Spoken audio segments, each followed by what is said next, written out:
Hey guys, welcome back to the channel. In today's video, I'm going to be talking about the fact that Bitcoin has just broken back above the 20 and 21 weekly moving averages over the last few days, where we've seen that weekly close confirming this as a breakout. And this is a very significant moment because these levels have been very strong resistance throughout this entire bear market. And you can see what I mean with the initial breakdown right here in December of 2021, really just flipping that right into resistance on the first few retests. And then we had this move right here in March and April, again, coming up to this level, rejecting, resisting off of it, and then rolling over to form lower lows. And we also had this move right here at the end of October, once again, rejecting off these moving averages and then coming back down to form lower lows. But again, we have seen the breakout over the last few days with the weekly close. So that is a very positive sign. And it's actually something that we have seen happen towards the end of the previous bear markets. And you can see what I mean here, scrolling over here to first, the 2015 bear market. It was a very similar thing where we had it as resistance throughout that bear market, rejecting off of it every few weeks, every few months, coming up to that level. And then eventually when we did get that breakout, that was a signal that the momentum to the downside had ended and we had a longer term cycle low in place just a few months before that. And once we had that official breakout, we came back, flipped it into support and basically just rode it all the way up into this parabolic like peak up to that 20K zone. And again, you can see coming back down, bouncing off of this every step of the way, and it just continued holding as support. And that's really the beauty of breaking out above these.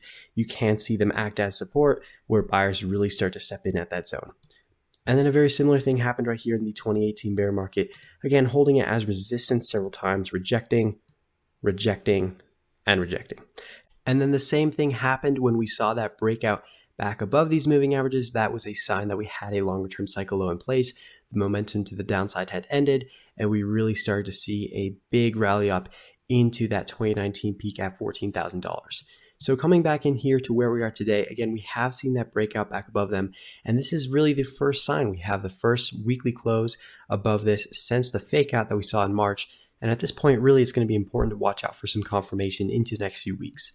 So that's going to look something like this if we can get some consolidation or some more weekly candles closing above this zone, holding these as support instead of just coming back below them like we saw in that March and April move, which really just signified a fake out where we didn't see any follow through to the breakout and we just saw that flip right back into resistance. So definitely pay attention to that into the next few weeks, and also pay attention to the slope of these moving averages into the next few weeks.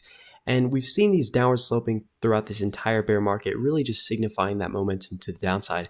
But if these moving averages start to slope back upwards, or even some sort of neutral sideways slope, that will also be another very positive and bullish sign that we have started to end this bear market decline beginning in November of 2021, because these moving averages do represent the trend. They represent the 20-week trend.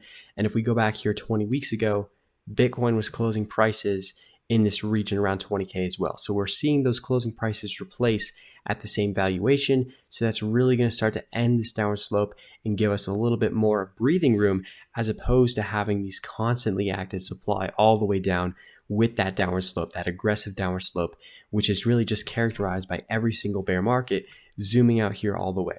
And again, you can see what I'm talking about. We saw that neutral sideways slope right here in 2015. That really just started to shift the momentum back to the upside. Same thing here in 2018. We really didn't get that much sideways, but ultimately we did see that shift. And then we got the sideways later on for the accumulation in 2020.